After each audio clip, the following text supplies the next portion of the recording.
Another question I want to ask you is because you're so involved, you are lobbying the government and all that. Yeah. We've seen in Ireland huge rise of Sinn Féin. Hey, that was tiny. A couple like 5 years ago, they were at like 5%, or maybe a bit. Yeah, now they're the biggest party, and we've seen that across Europe, across the world. These minority voices suddenly becoming the majority, And I'd ask you specifically in Ireland, what's caused that? Do you know? I think there's a few things. So specifically, I kind of have a piece on or an opinion at least anyway, on global kind of, if you want to call it maybe populist, or maybe to put another spin on it, just like as you said, smaller groupings suddenly becoming bigger ones loudly. But specifically in the Irish context, I think there's a few things there. First of all, looking at them as an organisation, anyone who's been anywhere near them can say they're incredibly well organised. So well organised. Any time I've had an interaction with a Sinn Féin rep, they've been very knowledgeable on the topic. They're clearly well informed, good research department. I've only ever had good interactions with them as well. So they have good reps there. So they've got good public reps. I mean, Unibrin is incredibly literate on the housing topic. And you even saw, I think, Dermot Desmond come out last year backing his, O'Brien's proposals on housing, and I think there was some interaction between the two of them. For context, Dermot Desmond is an Irish billionaire, and very quiet normally on things, but one would have to assume he'd be capitalist and not a traditional Sinn Féin voter as such. Louisa Riley, very good on health. Mary Lou, very good orator. So really well organised, good fundraising operation. Some would say potentially, dubious, lots of money coming in. Not dubious, but they're getting a lot of money from, America. I think there was that fella who died and left 750 grand. So, but incredibly well organised as well. Just a well run, taking the politics away from it, looking at it really as a business. They're doing something right there, right? So that's the first thing, right? It's not just some people would like to simplify them and say, oh, they're just the IRA with paint on them and someone let them in loose and then stairs. No, they're not. It's a bit more than that now. They might have been the political wing of IRA at some point, and I think it's still unknown as to what the connections are still between them. They'll strongly refute it, others won't. That's another conversation that I don't know much about, to be honest with you. But they're a very well run organisation, and I think they're just riding the wave of public discontent in Ireland. I think one issue that has just catalysed the nation for the last 2.5 years, longer even, is bloody housing. Housing. So expensive. It's ridiculous. I mean, you both in college in Dublin. I'm living and working there now. It's insane. And it's an aftermath of the recession, and there's supply and demand forces at play there. It's a complicated issue, but simple as that. I think so. That's one thing they're riding off of. I think there's also another kind of but I think that's right. I think that's the main one that they ride off of. Also amongst young people, there's the unity issue, which is I think more of a topic with young people than other parties assume it is. I know for me it's an important issue anyway, at least issue topic. I find it an interesting topic. Definitely more complicated than people give it credit for. Definitely not a simplistic topic, but they, in the last year, I think I've been doing well at getting back into the ring on being a voice on that topic. I think Neil Martin's doing a good job on that. But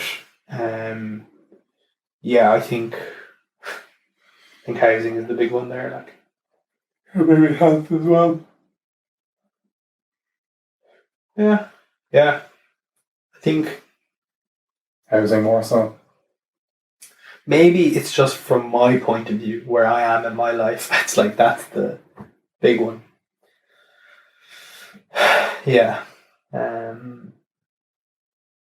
Health. The health topic is kind of on pause. You know what I mean? Because the health system's so COVID oriented now at the moment. Like, so housing is just like fucking solve it. Like, you know. And Stop. there needs to be hope there as well for young people in Ireland, which I think, man, this last year has been fucking rough, like, for everyone. Like, more than a year now. It's been a crap year. And people are, I think, even subconsciously and unconsciously angry about it. I think there's anger there. Housing, people are angry. People who've had experience with the health system are angry at that. But we need hope, like, you know, and a lot of people's vision of their future is based on, I'm going to own a house and where near where my parents live. You know, I've got a friend and he's got like 3 kids and he's, you know, working a respectable job. Their friend's working a respectable job and they're working their asses off trying to get buy a house, living with their parents with 3 kids. Trying to buy a house in a relatively cheap area in Dublin. They just keep getting outbid by like 20 grand and stuff like that for like the last year. And that's really hard. Can't afford to live where they want to.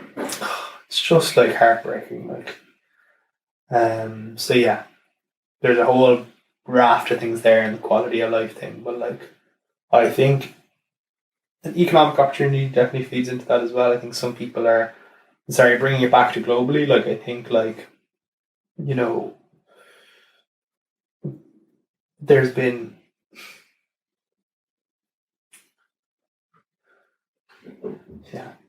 bits I want to say on camera and bits I don't. Some of my political views, but like, yeah, you could just say that like post kind of 2016, 2015, the recovery hasn't exactly been an equal one. Post 2011 hasn't been an equal one. There's been divergence. I think there's a few things you can point that at. You know, I think things like quantitative easing have their pros and cons. So that's one thing. Like, I just think, yeah, inequality is a thing. But yeah, I think the recovery, there's questions to be asked on how we did an economic recovery the last time and what we can learn from that. Like, you know, and I think looking broadly at economies over the last kind of 20 years, this raft of globalization, it's like, okay, like, you know, measures of the average have gone up in most cases. But like, let's look at the variance and see how kind of the difference between the top and the bottom has gone, and that's generally widened as well in some instances. And I think wealth inequality.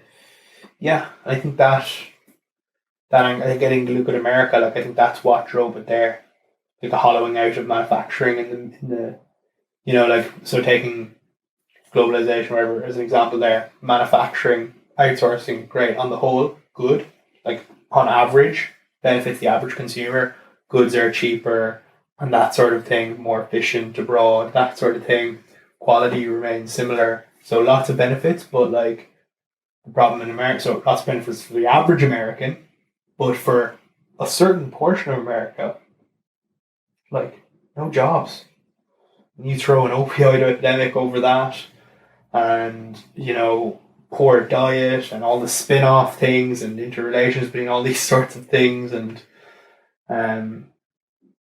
you're like looking at like Midwest, you're like, no wonder they voted Trump. Like, to listen to the full podcast episode or to check out my main channel, click the link in the description.